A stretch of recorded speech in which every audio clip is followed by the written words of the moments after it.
अखंडमंडलाकारं व्याप्तं येन चराचरं तत्पदं दर्शितं येन तस्मै श्रीगुरवे नमः। वन्दे बोधमयं नित्यं गुरुं शङ्कररूपिणं यमाश्रितो हि वक्रोऽपि चन्द्रः सर्वत्र दृश्यते। जैसा कल आपने प्रश्न किया था कि एकादश रुद्र कौन है, उनका क्या स्वरूप है, एतद विषयक विचार, इस विषय से के संबंध में विचार शिव महापुराण में, महाकाल संहिता में तथा कुछ अन्य शैवागम के ग्रंथों में वर्णित है। जी जी। शिव महापुराण का कहना है जी, शिव महापुराण के 18 अध्याय में 4 श्लोक ऐसे हैं जो ईश्वर संकेत करते हैं। जी जी। उसमें एक कथा का वर्णन है। जी। कथा यह है कि एक बार देवासुर संग्राम में देवता पराजित हुए, असुरों की विजय हुई। जी। असुरों ने पराजित करके देवताओं को स्वर्ग से बाहर निष्कासित कर दिया। जी। पराजित देवता खिन्न मन से ब्रह्मदेव की शरण में गए। ब्रह्मा जी से उन्होंने विनम्र प्रार्थना की, हे पितामह, हे पिता, हे सृष्टि के निर्माता, हम सभी असुरों से पराजित होकर इस समय नाना प्रकार के दुखों का अनुभव कर रहे हैं। जी जी। असुर और उनके अत्याचार से संपूर्ण त्रैलोक्य इस समय त्रस्त है। अतः आपसे प्रार्थना है कि आप इससे बचने का कोई उपाय बतावें, जी। असुरों के पराजित होने का उपाय बतावें। जी। ब्रह्मा जी उनको लेकर श्रीमन नारायण क्षीरसागर साई भगवान विष्णु के पास गए। भगवान विष्णु से ब्रह्मा जी ने प्रार्थना की। जी। उनकी प्रार्थना को सुन करके भगवान श्रीमन नारायण ब्रह्मा जी के साथ सभी देवताओं से अनुगत होकर कैलाश पर्वत पर भगवान शिव के यहाँ पहुँचे। जी। भगवान शिव से उन्होंने प्रार्थना की, हे प्रभु, आप सचराचर सृष्टि के नियंता हैं। जी। आप ही उत्पत्ति करता है, आप ही पालन करता है, आप ही संघरता है। जी जी। हम सभी देवता आपकी ही संतान हैं। जी। इस समय हम सभी कष्ट भोग रहे हैं, असुरों ने हमें पराजित कर दिया है। जी जी। स्वर्गलोक पर उनका अधिकार है, उनके अत्याचार से संपूर्ण त्रैलोक्य त्रस्त है। जी जी। अतः उनके विनाश का मार्ग बताएं। जी जी। रुद्र स्वरूप भगवान महादेव ने कहा कि हे देवताओं, समयानुरूप मैं आपके इस प्रार्थना के अनुसार उसका विनाश करने के लिए, असुरों का विनाश करने के लिए मेरा अवतरण होगा। कश्यप प्रजापति की पत्नी सुरभि से मेरा जन्म होगा। 11 रूपों में मेरा अवतरण होगा और उन्हें 11 रूपों के माध्यम से मैं दैत्यों का विनाश करूँगा। उसमें 26वां श्लोक आता है 18 अध्याय का। कपाली पिंगलो भीमो विरूपाक्षो विलोहितः शास्ता जपाद अहिर्मुग्नो शंभुश्चंडो भवस्तथा। एकादशैते रुद्रास्तु सुरभि तनयाः स्मृताः देव कार्यार्थम उत्पन्नाः शिवरूपाः सुखास्पदम्। अर्थात कपाली, पिंगल, भीम, विरूपाक्ष, विलोहित, शास्ता, अजपाद, अहिर्मुग्न, शंभु, चंड और भव। जी। भव एकादश रुद्र है। जी। हाँ हाँ।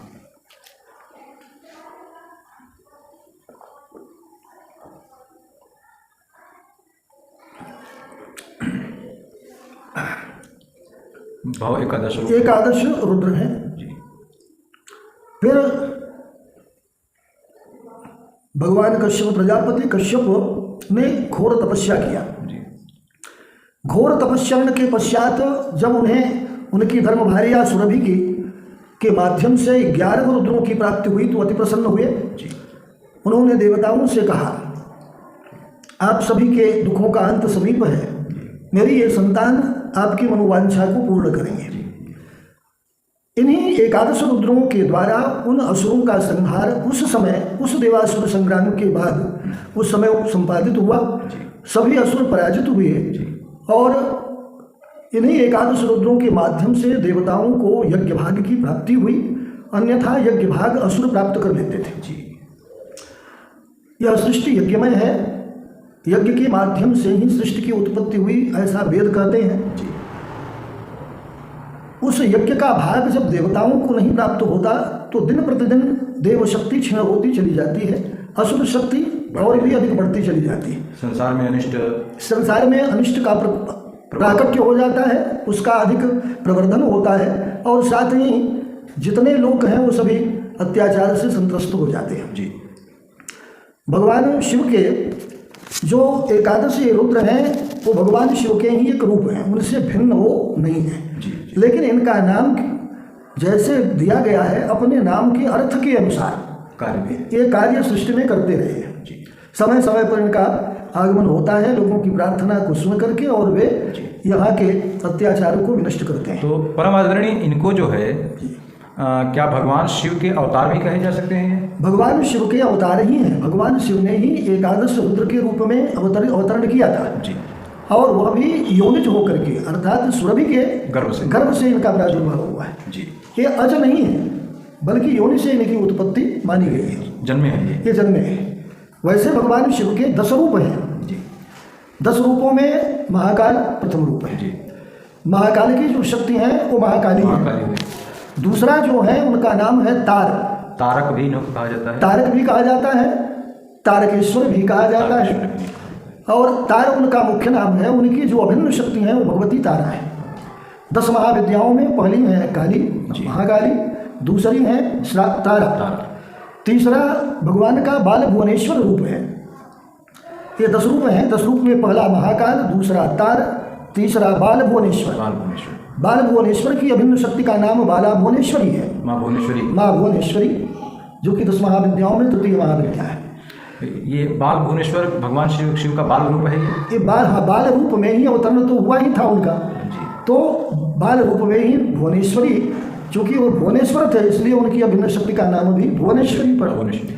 फिर ऐसे ही षोडश, तो षोडश अवस्था 16 वर्षीय अवस्था में विद्यमान रहने वाला जो शिव का दिव्य स्वरूप है किशोर शिव, वह षोडश शिव के रूप में आए। उनकी अभिन्न शक्ति भगवती षोडशी है, जो कि चौथी 10 महाविद्याओं में चौथी महाविद्या है। 5वां रूप उनका भैरव है। भैरव शब्द का अर्थ होता है भयानक रूप में उनका अवतरण, भयानक स्वरूप, भैरव जो लगातार भय उत्पन्न करते हैं। और भयानक रूप में वो धनिष्ठा कराल बदनम भ्रुकुटी कुटिरेक्षण, तो धनिष्ठा कराल होकर के भयानक रूप धारण करके जब भगवान शिव का प्राकट्य हुआ तो उनका रूप है भैरव रूप। और उस भैरव रूप की जो अभिन्न शक्ति है वो है भगवती भैरवी, उनको कहा जाता है गिरिजा भैरवी।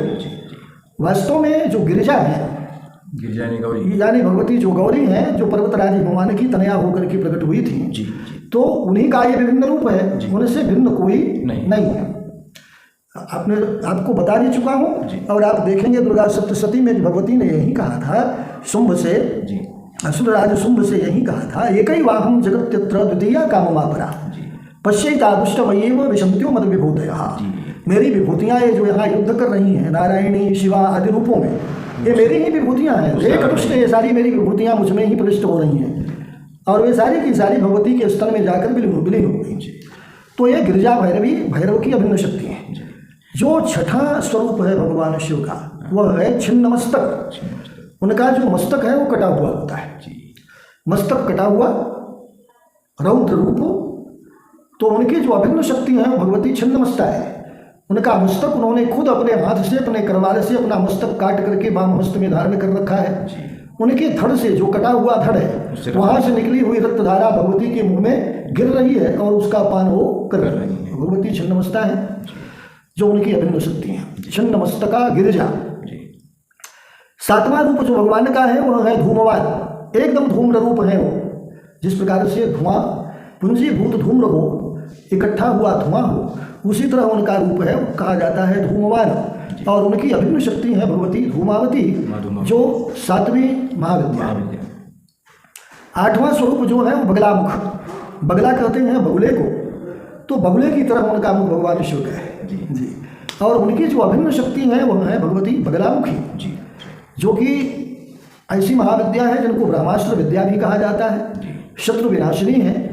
शत्रु के अगर कोई आराधना अपने शत्रु पर विजय प्राप्त करने के लिए करता है, शक्ति उपासना में प्रवृत्त होता है, तो अधिकाधिक जो विद्वान लोग हैं वो यही बताते हैं कि भगवती बगला की उपासना कीजिए। अच्छा, कलयुग में बड़ी आसानी से प्रसन्न भी होती है, बहुत आसानी से प्रसन्न भी होती हैं। आसानी तो नहीं कहा जा सकता, लेकिन भक्ति भावपूर्वक यदि उनकी आराधना की जाए तो भगवती बहुत शीघ्र प्रसन्न होती। उतनी कृत साध्य नहीं है अन्य देवियों के।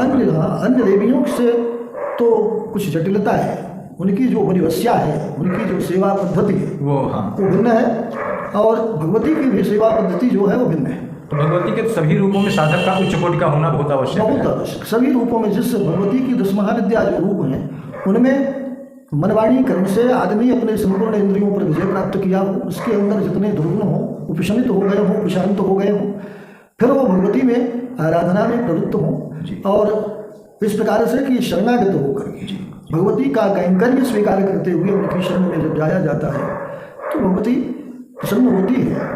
प्रार्थना किया जाता है, कुपुत्र हो जाए तो कुछ दिन कुमाता न भगवती। हे भगवती, मैं आपका पुत्र तो कुपुत्र हो सकता है, किंतु माता कभी कुमाता नहीं हो सकती, इसलिए आप मेरे ऊपर प्रसन्न हो। तो शरणागत वत्सला भगवती सबको भुक्ति मुक्ति प्रदान करती है। ये 8वां रूप बगलामुख भगवान शिव की जो अभिन्न शक्ति बगलामुखी है। 9वां उनका जो रूप है वह मातंग रूप है, उनकी अभिन्न शक्ति भगवती मातंगी है। 10वां रूप उनका कमल का है, नाम है कमल, और उनकी अभिन्न शक्ति भगवती माँ लक्ष्मी भी हैं, जो लक्ष्मी भी हैं, लक्ष्मी भी है, महालक्ष्मी भी हैं, कमला भी है। तो इस प्रकार भगवान शिव के सभी 10 अवतार हैं और उनकी अभिन्न शक्तियाँ हैं, जो 10 महाविद्या के रूप में तंत्र शास्त्र में विख्यात है। तंत्र शास्त्र का पूरा आधार ही इन 10 महाशक्तियों से उठता है। जी। तंत्र की रचना भगवान शिव ने ही की थी। भगवान शिव से ही तंत्रों का प्रादुर्भाव हुआ है। त्राणम च कुरुते यस्मित या यस्मिन, त्राणम च कुरुते यस्मात्, ये 2 रूप है। जी। त्राणम च कुरुते यस्मात्, जिससे संसार की रक्षा हो। जी। तंत्र उसको तंत्र कहा जाता है, जिनके माध्यम से सचराचर सृष्टि की, निखिल सृष्टि की संरक्षा हो, वह है तंत्र।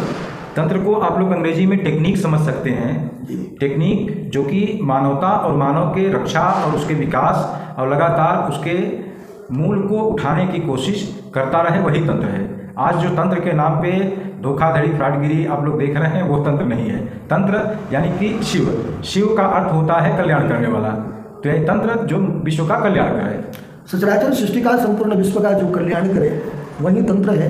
वो वही भगवान शिव है। वो सिर्फ त्राता है, विनाशकर्ता के रूप में, तो सिर्फ इसलिए कि जैसे चिकित्सक होता है जी, नाड़ी पकड़ करके वो देखता है कि रोगी के शरीर में कौन सी ऐसी धातु है, कौन सी ऐसी चीज है जिसका अभाव है जी, तो अभाव को बढ़ाता है। ऐसा न कह करके हम ये कहेंगे कि वो अभावों को पूर्ण करने के लिए औषधि का प्रयोग करता है, भाव उत्पन्न करता है। औषधि से उन भावों को उत्पन्न करता है जिनका अभाव व्यक्ति के शरीर में है, उन द्रव्यों को बढ़ाता है जिनका अभाव शरीर में है, और फिर यह देखता है कि रोग क्या है जी।